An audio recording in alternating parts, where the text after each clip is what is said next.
Va ora in onda Cultura e Arte con il professore Andrea Rognoni. A te la linea. Ecco.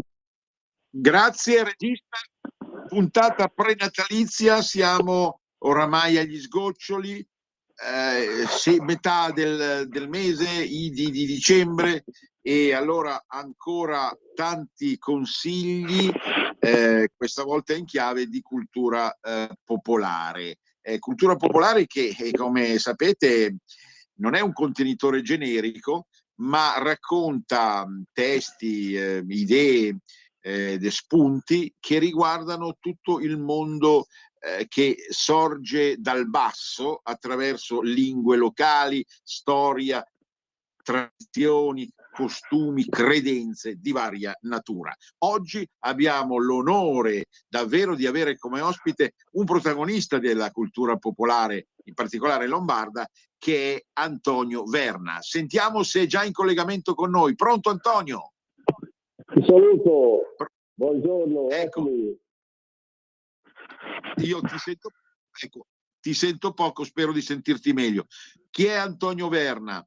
Antonio Verna è un cultore di storia locale attraverso una documentazione eccezionale, di cui adesso diremo a proposito del libro che ha prodotto, attraverso fotografie, fonti, archivi, conoscenze personali che riguardano tutto il mondo trasversalmente considerato, dalla lingua alla cultura, alla spiritualità, alla tradizione, al mondo giovanile, al mondo agricolo, eccetera, di una determinata città. Qual è la città? La città è un gioiello della Lombardia sulla costa abduana, cioè del fiume Adda, la parte occidentale di questa costa, quindi ancora in quella che viene chiamata Insubria, Milanese, Brianza, ecco perché poi c'è un enclave che è proprio quello della costa abduana, Vaprio d'Adda, Vavar. E infatti il titolo del libro, io lo mostro subito, il libro, davvero un regalo per Natale, chi vorrà, eccezionale, Il Vavarino. Il Vavarino, appunto, con sottotitolo Storia, racconti, proverbi e poesie in lingua vavarina. Dunque, Antonio è da tanti anni, Antonio Verna, che si occupa di questo mondo, attraverso esperienze dirette, attraverso la conoscenza perfetta della lingua locale, attraverso un'applicazione a quelli che sono stati gli studi che noi soliamo dire padanisti e lombardisti, capitanati da Gilberto Neto in passato e attualmente da Andrea Rognoni, sottoscritto, che evidentemente ci permette di metterci in contatto nella nostra regione, ma così vorremmo che fosse in tutte le regioni d'Italia, dalle Alpi alla Sicilia. C'è qualcosa anche in altre regioni, ma appunto noi ci siamo applicati oramai da un quarto di secolo a questo mondo come amministratore morale della faccenda. Ma se non avessimo dei collaboratori, degli autori, degli studiosi così profondi e così appassionati come Antonio Verna, non ce la faremmo. Allora, il Vavarino, dico due cose io, poi lascio la parola ad Antonio.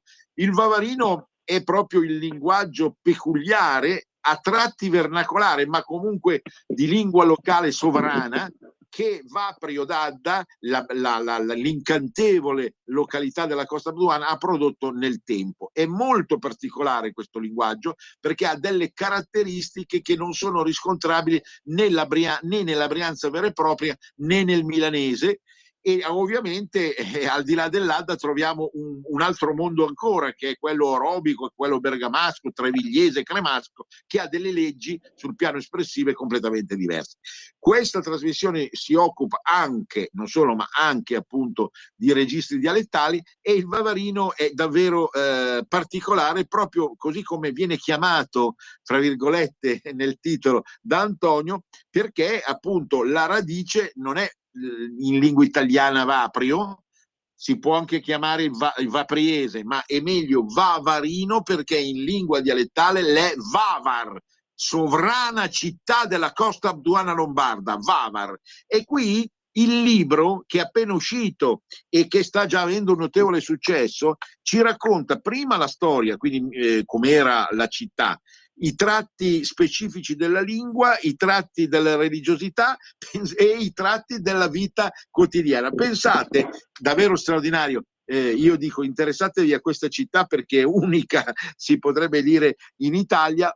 C'è addirittura una via dei baci, così chiamata, perché appunto una volta giovanotti e ragazzuole, come si dice nel bolognese, ragazzuole, si appartavano per quello che era la meravigliosa castità di una volta, che concedeva però a loro, magari in penombra, di scambiarsi delle dolci effusioni, via dei baci. Ma questa è soltanto una chicca di tantissime cose che voi troverete nel libro e che dimostrano quanta ricchezza ci sia nel mondo popolare.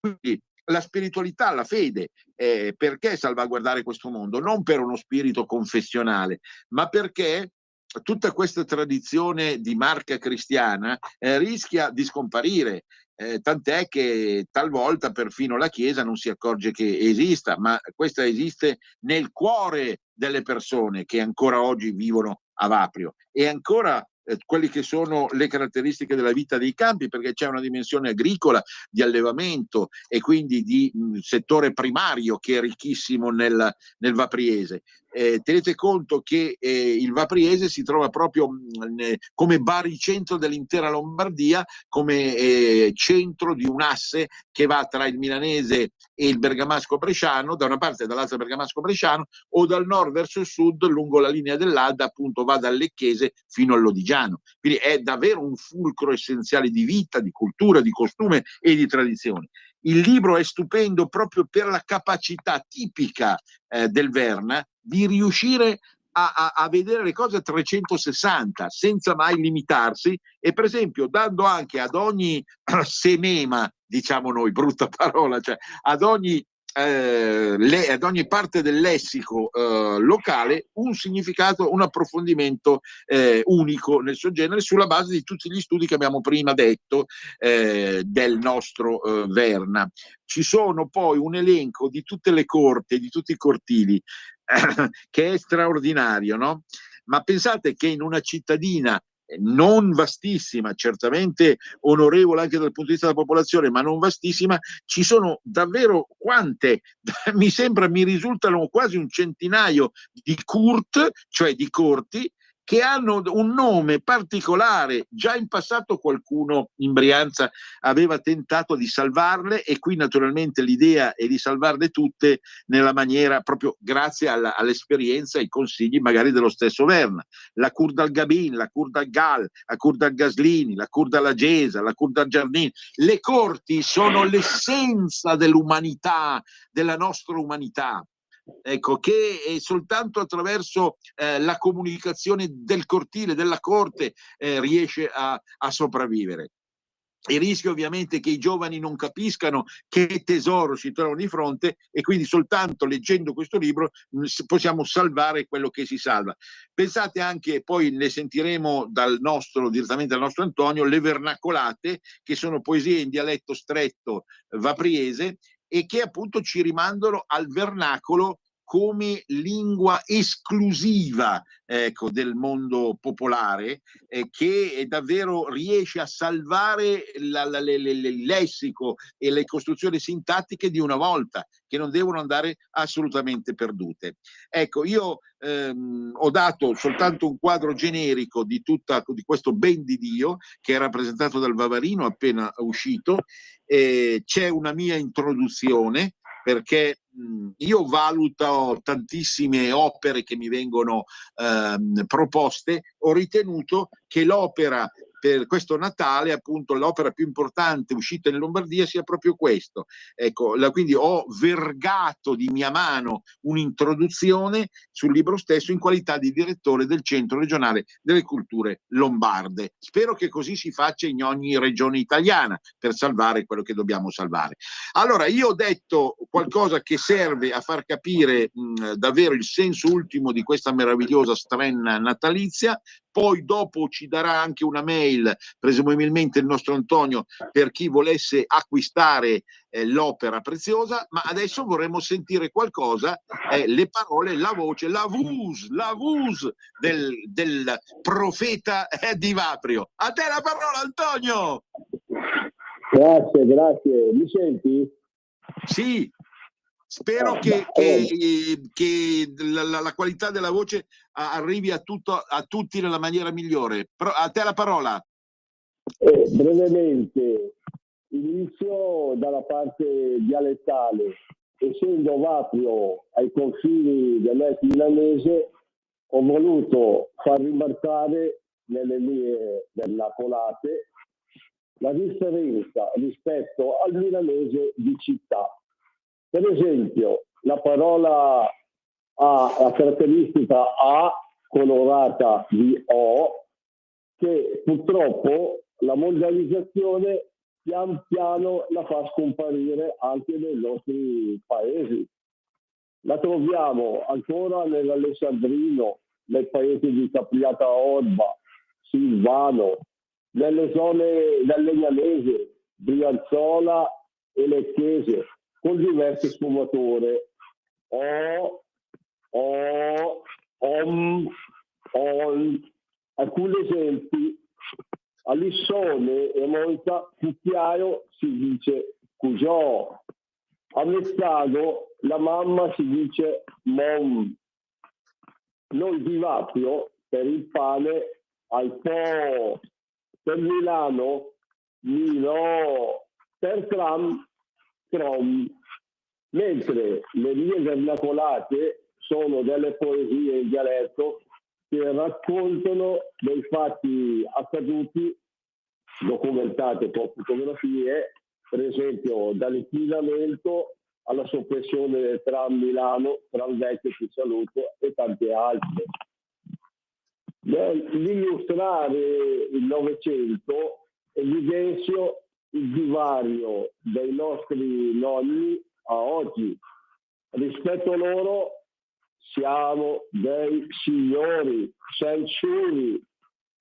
D'inverno vivevano vicino al camino e alla stufa a legna, senza bagno, i servizi igienici ubicati in cortile senza acqua, e certe volte bisognava aspettare il turno per il proprio bisogno dopo aver calpestato la neve. Continuando con gli esempi, ci sono le storielle del mondo contadino che venivano raccontate nelle stalle d'inverno, e queste venivano supportate dalle fotografie con il lavoro che era effettuato manualmente. Dai, adesso passo la parola a Andrea, dai. No, ecco, questo è sicuramente molto, molto importante. Ripeto, noi ci troviamo di fronte, in parte per Cassano, per Pozzo, per Trezzo, a parte le loro vestigia enormi, pensiamo al castello, pensiamo a tante altre realtà ecclesiastiche che sono sopravvissute, di chiesette anche curiosamente attrezzate sul piano artistico, ma poi abbiamo una serie di gallerie o una serie appunto di passaggi segreti verso l'Adda che fanno accostare questa mitica Costa Abduana a certe zone di altre parti d'Italia che hanno un fascino incredibile, appunto. E teniamo sempre conto, tra l'altro, che il mondo milanese di una volta, del 700-800, considerava anche località di villeggiatura e queste zone per la particolare bellezza, e il collegamento con esse nel corso degli ultimi secoli è avvenuto attraverso i canali. Ecco, alcuni canali che dal milanese occidentale arrivano fino al milanese orientale, la Bassa Brianza, appunto fino all'Adda. Tanto che Camillo Cima è il grande poeta milanese, ecco, che ha un po' dato il marchio a tutta una congerie di personaggi straordinari, aveva trattato in un famoso poema della barchette de Vavra, appunto del battello che praticamente andava avanti e indietro da Vaprio. Quindi Vaprio era proprio una sorta di Mecca, potremmo dire, ecco, cioè di riferimento spirituale, culturale, quasi balneare del milanese, di tutto il milanese, ecco, negli ultimi secoli.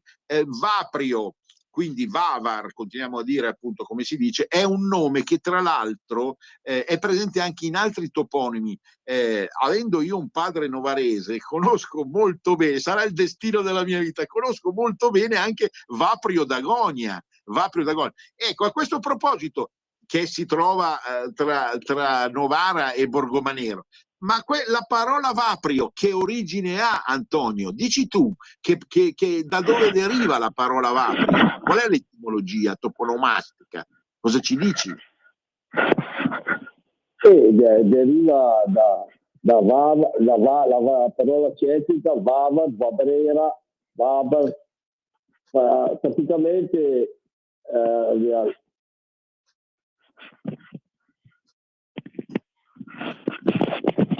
Pronto? Non ti sento, pronto? Sì, no, parla. Parla. Parla.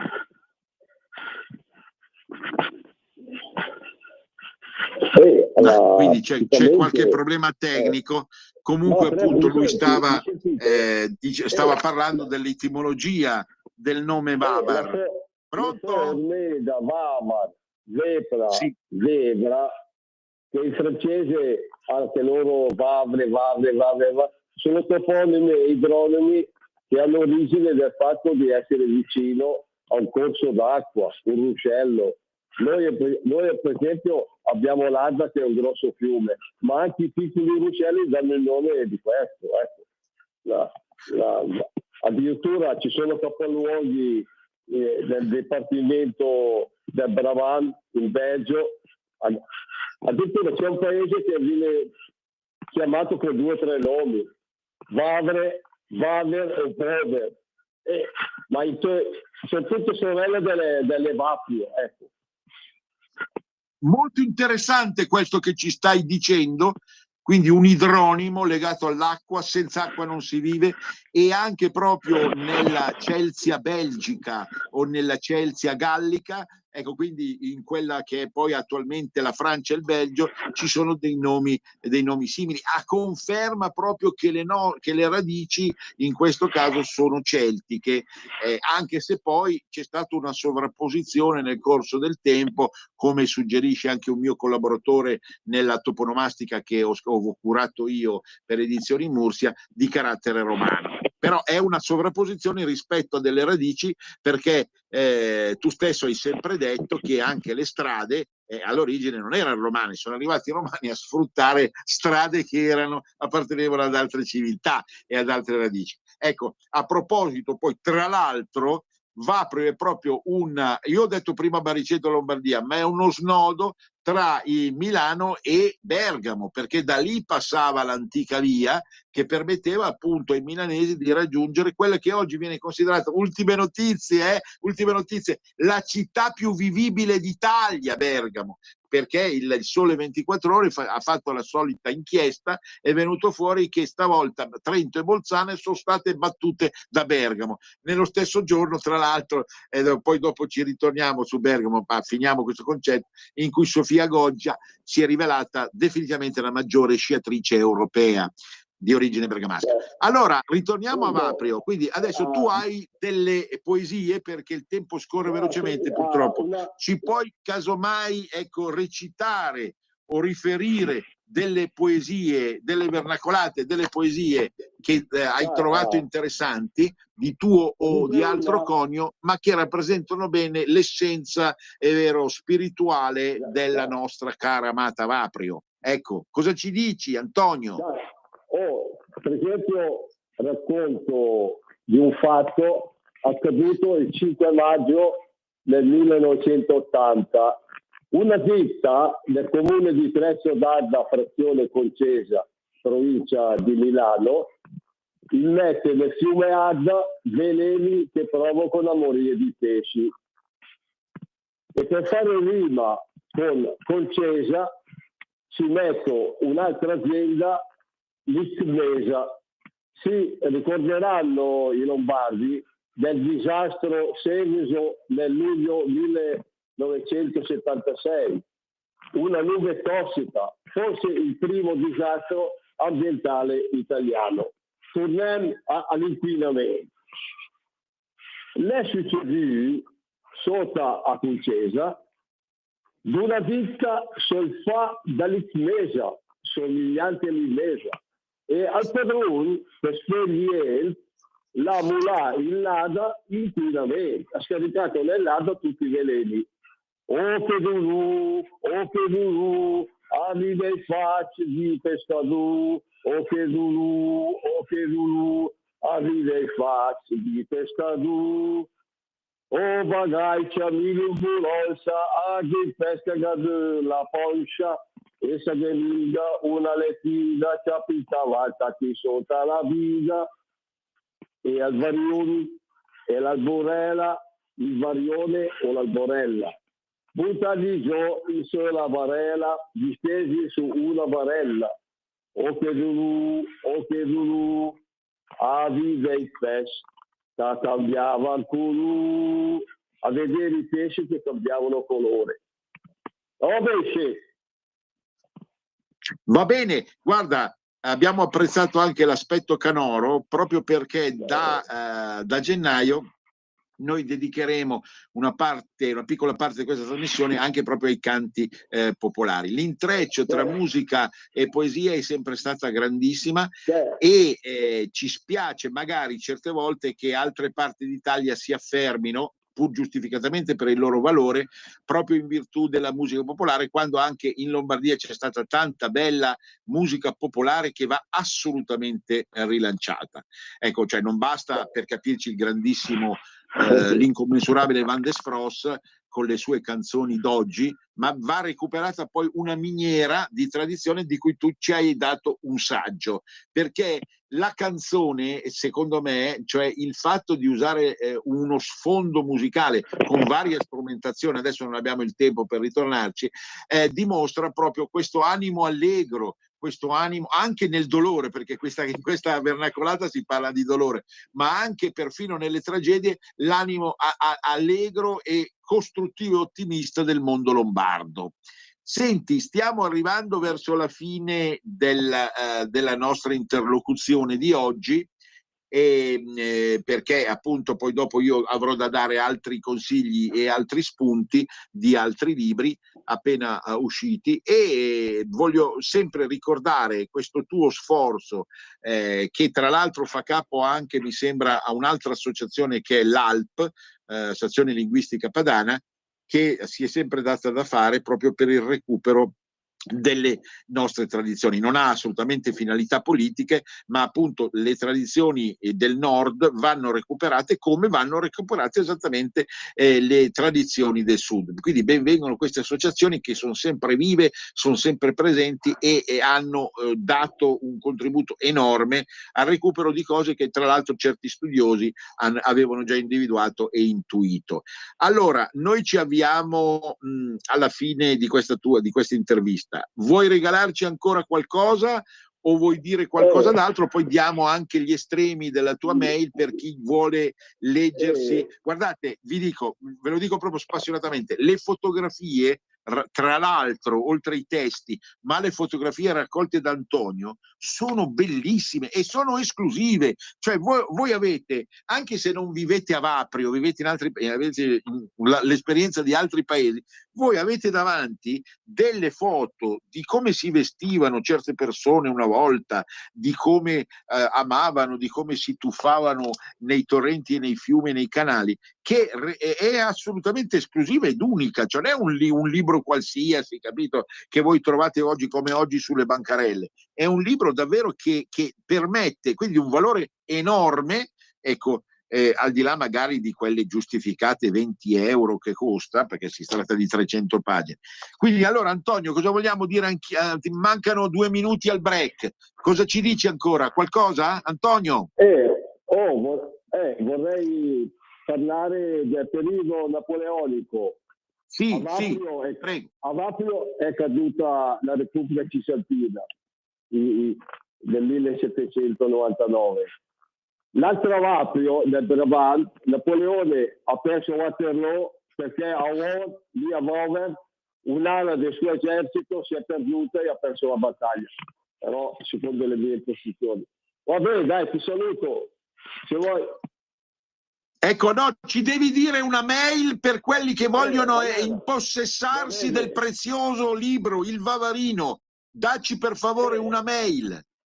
Allora, V doppio sarebbe Vavero 46 @gmail.com. Vavero sarebbe il nome di Vapio da Voglia e io ho adoperato la mia mail come mail. Tu capisci perché?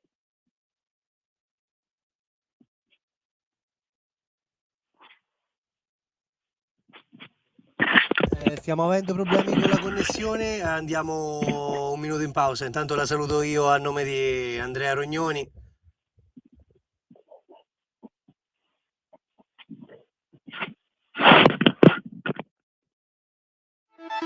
Stai ascoltando Radio Libertà, la tua voce libera, senza filtri né censure, la tua radio.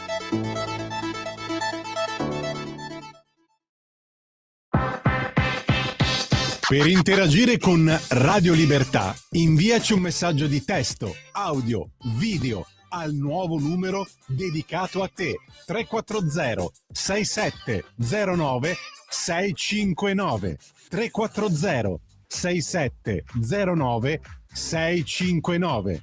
Rimani connesso con Radio Libertà, la tua radio.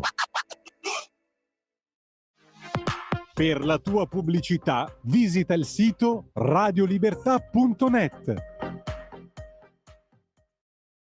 Sempre più liberi con la tua radio è il nuovo sito che mette in prima pagina opinioni, firme, notizie, uno sguardo nuovo e originale sui fatti che ci circondano.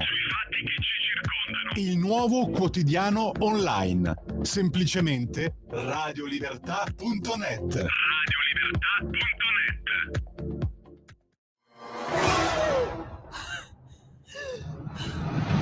Pensa a respirare. Ora abbandonati. Che cosa vedi? Luce, oscurità, l'equilibrio. È tanto più grande. È stato un risveglio. Hai sentito? Conosco una sola verità.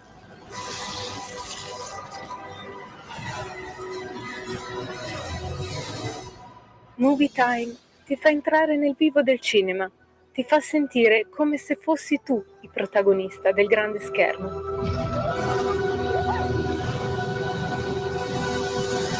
Ogni sabato dalle ore 16.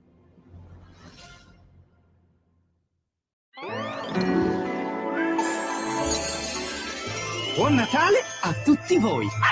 Buon Natale a tutti! Ciao, buon Natale!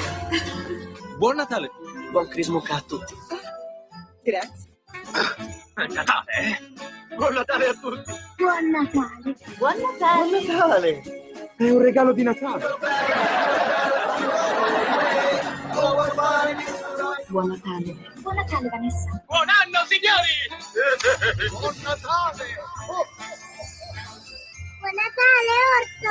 Buon Natale, buone feste da tutto lo staff di Radio Libertà, la tua radio. A te la linea. Eccoci, allora, Antonio, ci sia ancora o no, Antonio? Per capirci. Pronto? Antonio? Sì, è in linea in teoria, ancora in linea. Pronti? Mi senti? Scusa, ci sono stati dei problemi di interruzione. Ci ridici per favore la tua mail per avere il libro? Scuso tutti, prego.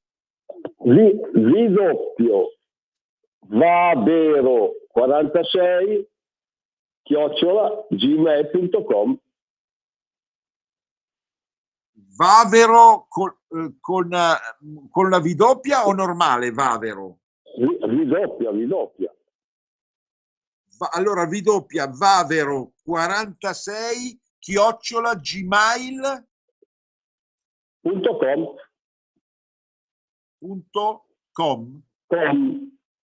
Va bene, allora Vavero con la V doppia 46 @gmail.com. Grazie tantissimo, viva Antonio, viva Vaprio, viva la identità di ogni regione. Grazie ancora, a risentirci. Devo andare avanti poi con gli altri spunti. Proprio su Vaprio c'è uscita un'altra opera di Gualtiero Oberti, La casa della Regia Camera di Vaprio, ecco, che è un'opera sicuramente interessante e che ci racconta proprio alcuni interni dell'architettura vapriese. Ma ritornando adesso al timbro locale dal punto di vista linguistico, vi voglio citare una vecchia conoscenza di questa radio, nel senso che si tratta di un poeta della cittadina di Boltiere, nel contesto della provincia di Bergamo, che se ne esce ora a 80 anni suonati con una nuova produzione. 84 ore passa, che fortuna, forse l'ultime che le premiade.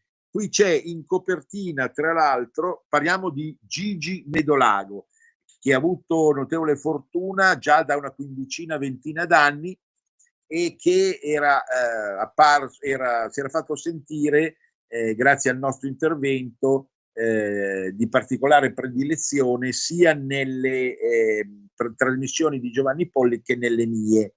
Allora, qui abbiamo per il cosiddetto il bergamasco, cioè altro che non è che se non Gigi Medolago, classico cognome orobico, e in copertina, tra l'altro, abbiamo una bellissima fotografia di Gigi con la moglie nello splendore dei loro anta, ma io penso che Gigi davvero, io lo conosco da tanto tempo, non invecchi mai, non solo sia immortale, ma non presenti alcuna prova dei suoi quasi 85 anni.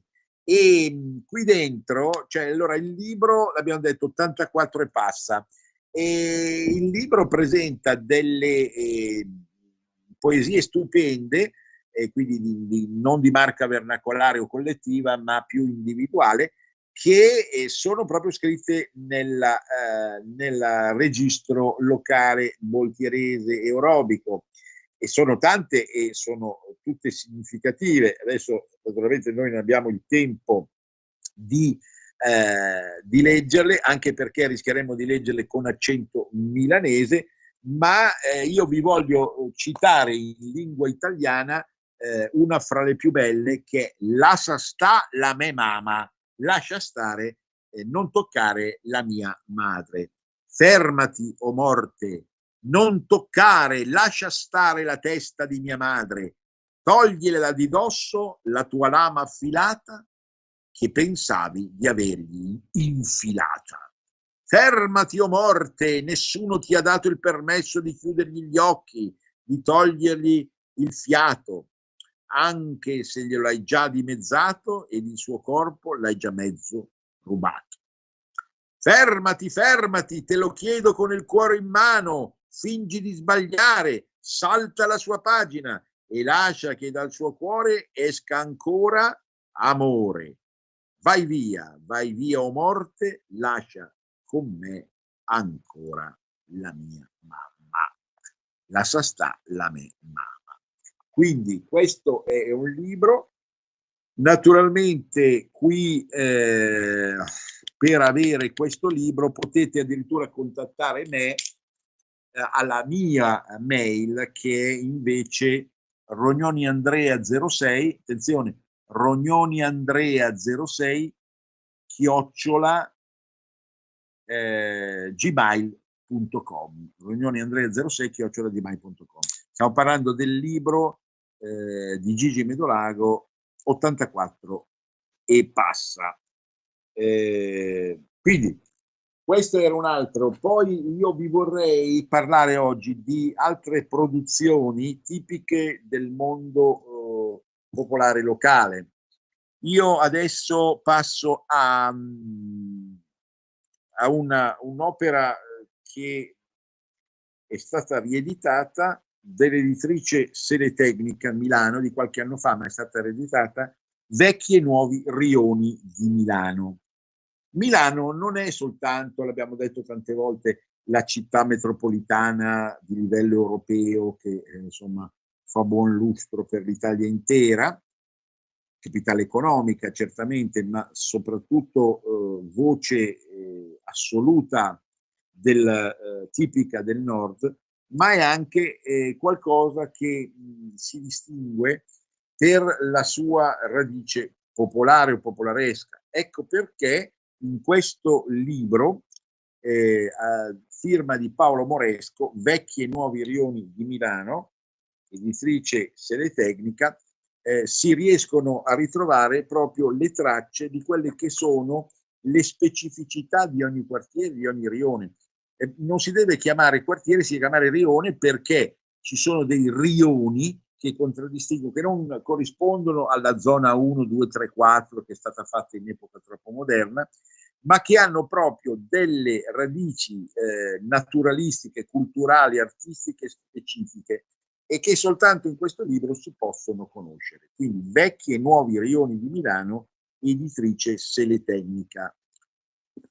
Poi vi voglio parlare di un paesino piemontese che è sempre stato nel nostro cuore ed è stato prodotto un'opera qualche anno fa, ora rieditata, Tracà, che sarebbe Trecate in provincia di Novara.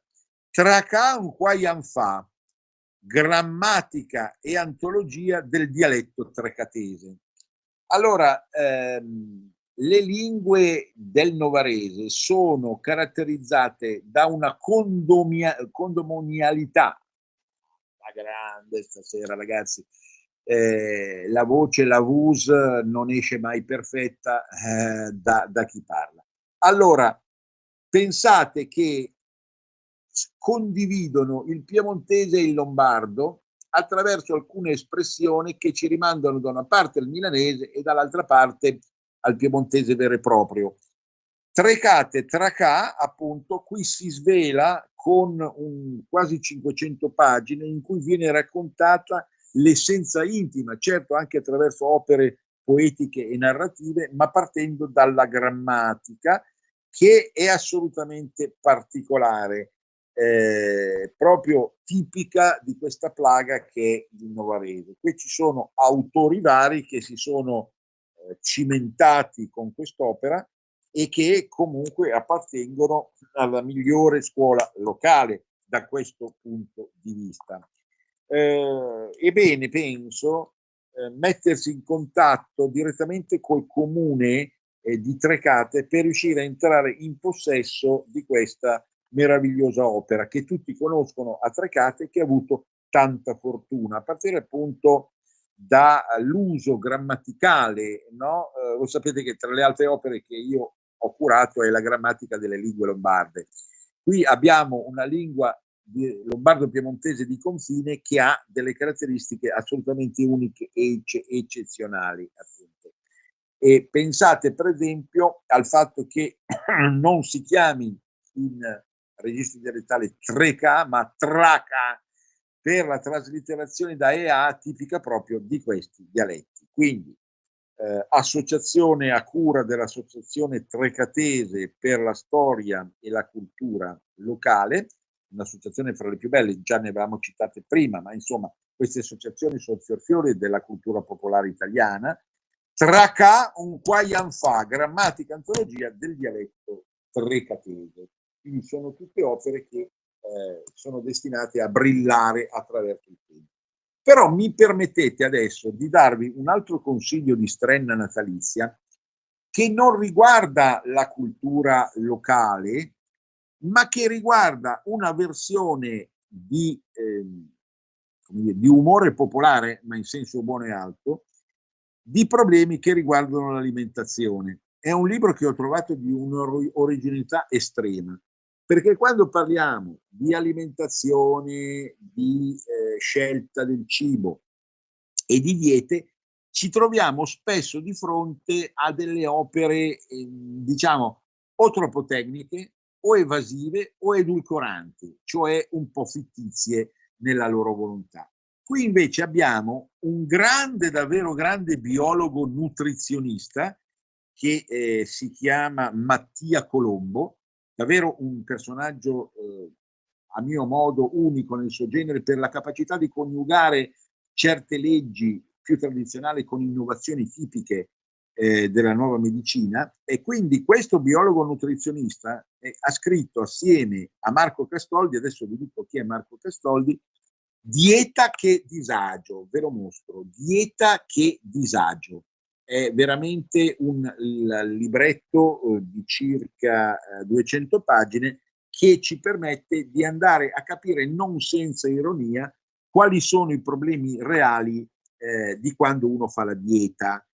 Per esempio, che cos'è una dieta, la salute pubblica, gli obiettivi, l'educazione alimentare, le tecniche alimentari, poi ancora il problema dell'obesità e il percorso da fare e via dicendo. Per chi ha dei problemi da questo punto di vista, spero ovviamente non tutti gli ascoltatori, ma insomma questo libro, Dieta che disagio, è un libro che ha un suo perché. E vi dicevo, l'altro autore è Marco Castoldi, che non è Morgan, perché nell'universo brianteo esistono numerosi personaggi che si chiamano Marco Castoldi. Marco Castoldi Morgan, da tutti conosciuto come uno dei maggiori interpreti della nuova canzone italiana, ma invece qui abbiamo un poeta che avevamo intervistato già per questa radio, che si chiama anche lui Marco Castoldi, vive a Monza e ha una capacità di scrittura già dimostrata attraverso racconti, poesie e altro anche in lingua locale. Qui lui, assieme a Mattia Colombo, stiamo parlando di Marco Castoldi, ha scritto qualcosa che lo ha toccato nell'intimo, il problema della dieta, in modo tale appunto da divulgare le idee, le proposte dello stesso dottore, ma naturalmente sulla base anche di un'esperienza propria che può riguardare eventualmente anche le persone più giovani o i bambini. C'è un capitolo dedicato adesso. Io ho trovato questo libro, ripeto, molto più originale e diciamo fruttuoso di tanti libri che, capite, circolano effettivamente su questo problema. Quindi mi raccomando, non perdete la possibilità attraverso Amazon, attenzione, voi sapete che oramai molti pubblicano direttamente da Amazon, perché Amazon, questa rete appunto che fornisce anche libri, al di là dell'origine mondialista, che può apparire effettivamente discutibile, però è in grado di pubblicare e di pubblicare e pubblicizzare delle opere che altrimenti non riuscirebbero ad arrivare a un vasto pubblico. Quindi andate su Amazon e cercate Dieta che disagio di Mattia Colombo e Marco Castoldi. Nell'ultima parte della trasmissione vorrei parlarvi per la rubrica Scorribande Celesti di un segno zodiacale che in lingua italiana suona Sagittario. Sagittario deriva da Sagitta, saetta, che altro non è se non la freccia mandata da un cavaliere per la verità mezzo uomo, mezzo animale, mezzo cavallo, che rappresenta questo segno. Tante volte abbiamo detto che le costellazioni in cielo sono di un fascino eccezionale. La cultura popolare non le ha partorite direttamente, le ha partorite, è vero, attraverso l'intermediazione di astronomi e attualmente se ne parla anche attraverso l'astrologia. Però la matrice rimane fondamentalmente popolare nell'individuare delle icone, delle immagini appunto che sono fondamentali per ognuna delle costellazioni. Ho già detto tante volte che tra le costellazioni maggiori c'è sicuramente anche Eridano, e la mia battuta, che non vuole suonare in senso politico, ma proprio con quella leggerezza che certe volte ci vuole, no? L'insostenibile leggerezza dell'essere, come direbbe un noto scrittore. Noi possiamo pensare alla Padania, quindi alla regione bagnata dal fiume Po, non come esistente realmente o non ancora esistente, ma come proiettata nel cielo. E già esiste già nel cielo, si chiama Eridano, la costellazione Eridano. E le stelle che caratterizzano, le stelle chiamate fisse, che caratterizzano questa costellazione, corrispondono proprio alle città bagnate dalle fiori. Rino, Piacenza, Mona e in fondo nel senso gli esiti positivi di Venezia, Ferrara e Venezia. Questa costellazione non è però interna alla fascia zodiacale.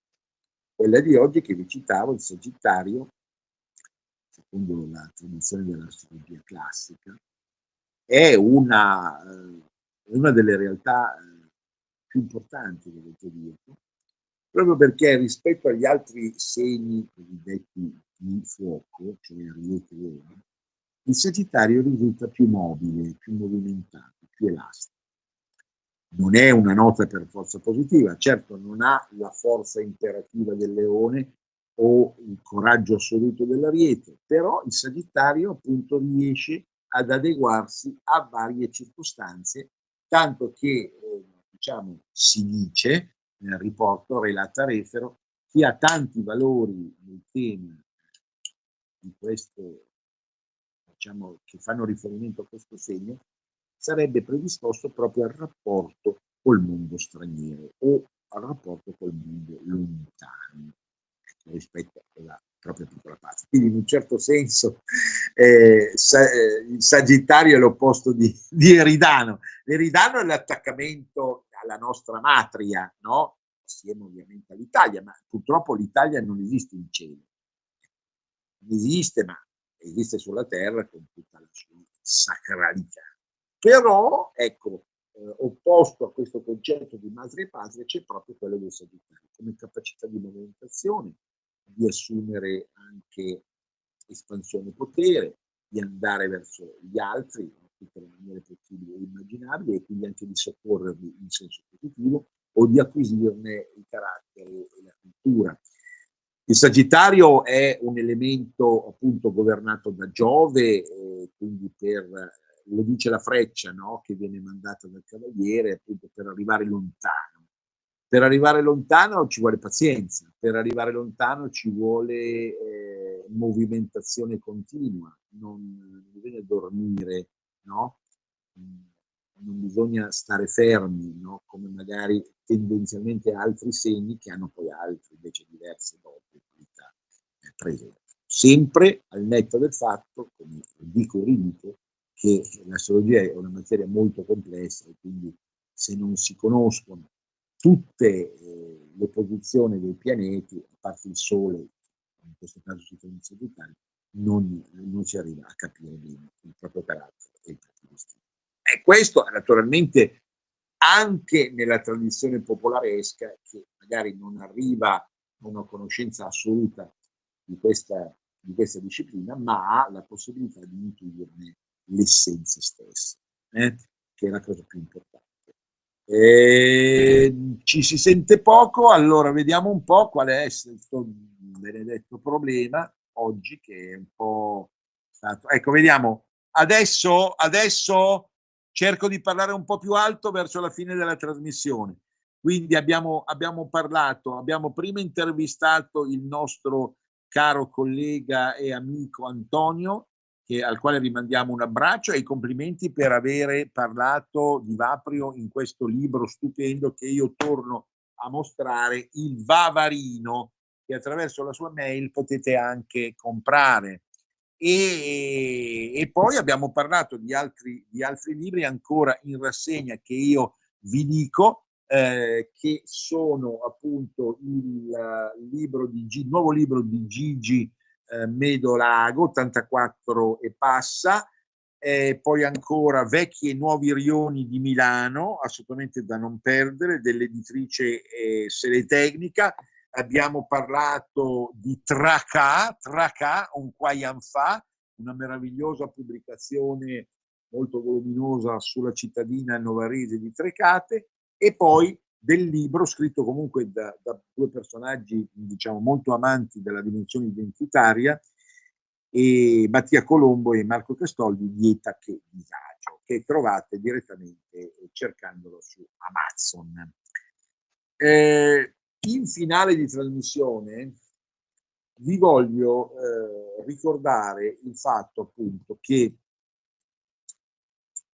nel 2025 la nostra trasmissione del lunedì, appunto, che è radicalmente diversa da quella del sabato. Sabato appunto ci interessiamo di cultura e arte, di avvenimenti estetici, mostre, ma molto di più ancora di opere e approfondimento di stampo filosofico, di stampo letterario, storico, storiografico, con appuntamenti magari di anniversari, eccetera. Nella trasmissione del lunedì lo sfondo regalatoci dall'idea proprio della parola cultura popolare ci permette di abbordare alcune tematiche, ma una novità del 2025, oltre alla ripresa dell'annosa questione dei canti popolari italiani, di cui si erano interessati anche i momenti dei musicologi, riguarderà anche il pensiero politico leghista. Una piccola parte sarà dedicata all'interno di questa trasmissione anche alla storia del pensiero politico leghista, che forse va rivisto, va ristudiato come proposta di ristrutturazione della società, partendo proprio dalle radici popolari. Siamo arrivati al termine della trasmissione, c'è stato qualche problema tecnico oggi, dovete solo avere una certa pazienza, perché insomma, il periodo si presta anche a una tale come fibrillazione prenatalizia, insomma, di comunicazione, di contatti, di elettricità, di telematica, che ci impedisce di essere perfetti. Un grande abbraccio a tutti, Venezia risorga Venezia per sempre.